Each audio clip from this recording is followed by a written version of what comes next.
एक गांव में औरतों की चोटी काटने की घटना होने लगी थी। जैसे ही रात होती, एक चुड़ैल अपने हाथ में खंजर लेकर आती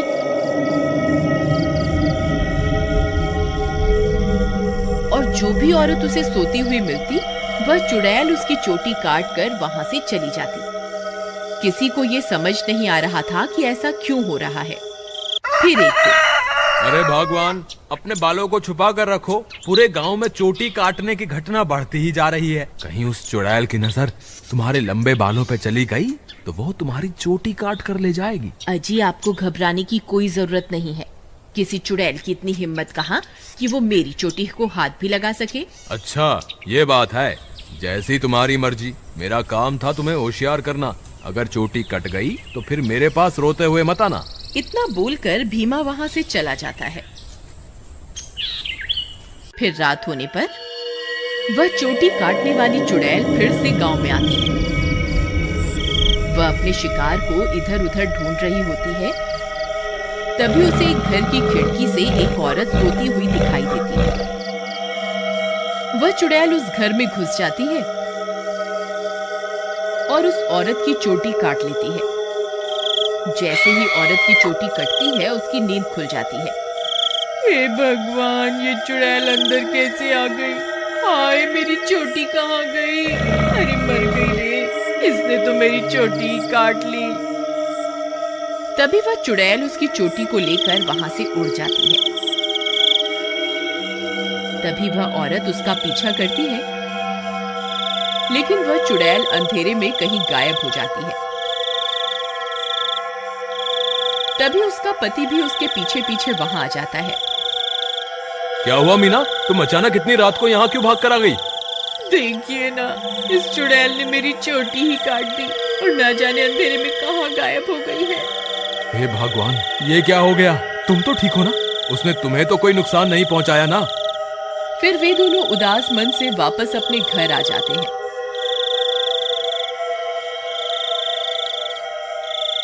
अगले दिन सुबह होने पर मीना की चोटी कटने की बात पूरे गांव में फैल जाती है।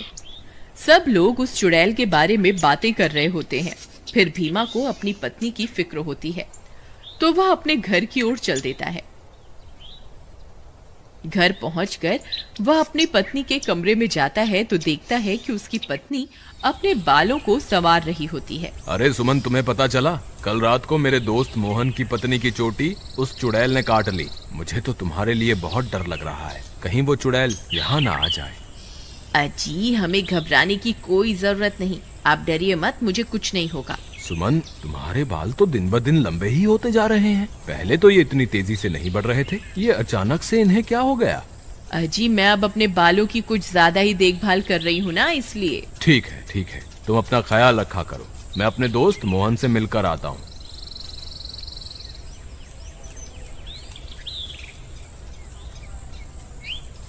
अरे भाई मोहन, तुम कैसे हो? भाभी के बारे में पता चला, सुनकर बहुत दुख हुआ। क्या बताऊं भीमा भाई, जब से मीना की चोटी कटी है उसका तो रो रो कर बुरा हाल है। और बताओ, सुषमा भाभी तो ठीक है ना? अब तुम्हें भाभी का बहुत ज्यादा ख्याल रखना होगा, कहीं चुड़ैल उन्हें अपना अगला शिकार न बना ले। तुम सही कहते हो भाई, मुझे भी बहुत फिक्र हो रही है। ठीक है, अब मैं चलता हूँ। तुम अपना और मीना का ध्यान रखना। फिर इतना बोलकर भीमा वापस अपने घर आ जाता है।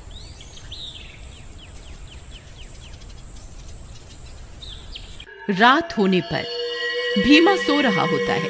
अचानक उसे चीख सुनाई देती है। उसकी नींद खुल जाती है। वह इधर उधर देखने लगता है। सुमन कमरे में नहीं होती।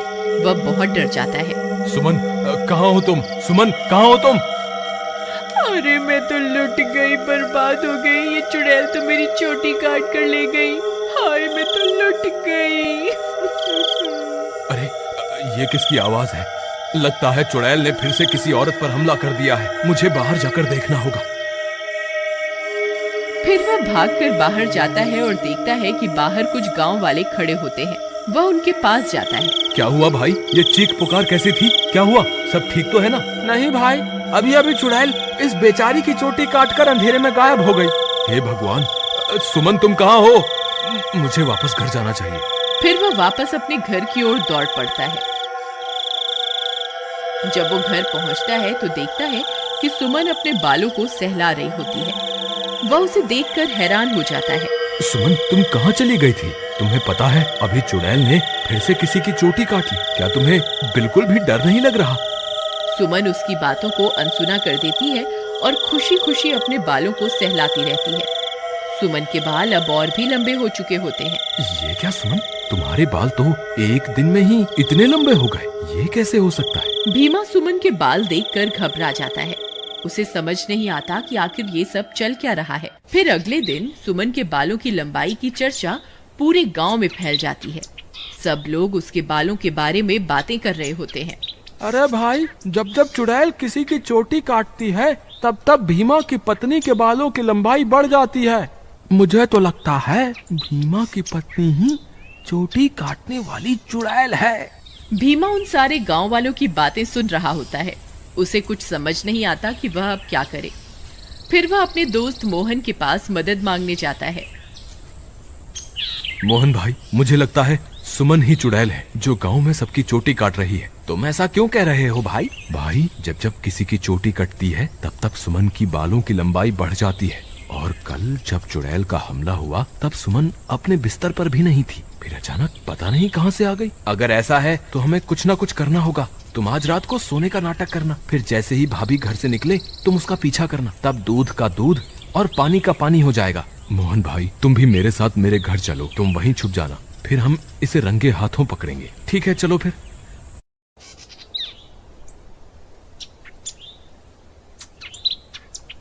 फिर वे दोनों भीमा के घर आ जाते हैं और मोहन अलमारी के पीछे छुप जाता है। रात होने पर भीमा सोने का नाटक करता है। तभी सुमन उठती है और घर से बाहर निकल जाती है। भीमा भाई उठो, देखो भाभी घर से बाहर निकल गई है।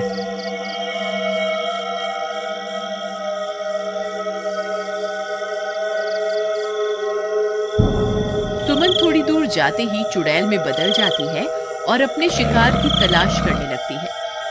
भीमा और मोहन की आंखें फटी की फटी रह जाती हैं। भीमा भाई, तुम्हारा शक सही निकला, तुम्हारी बीवी तो चुड़ैल निकली। मोहन भाई, अब क्या करें? ये जरूर अपने शिकार की तलाश में निकली होगी।